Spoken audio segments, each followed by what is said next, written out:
பால் பொட்டு இட்டு பூவாடை காரியம்மா அம்மா நீ மருளாடி வந்திடம்மா. உடுத்தை பம்பை முரசொலிக்க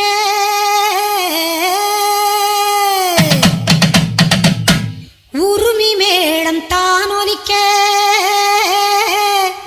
சித்தாங்கு ஆடை கட்டி தாயே நீ சீறி எழுந்திடம்மா. மேல் மலையனூரில் கோவில் கொண்ட என் அங்காள ஈஸ்வரியே ஆத்தாளே அழைக்கின்றேன் ஆடி இங்கு வந்திடம்மா நீ வந்திடம்மா.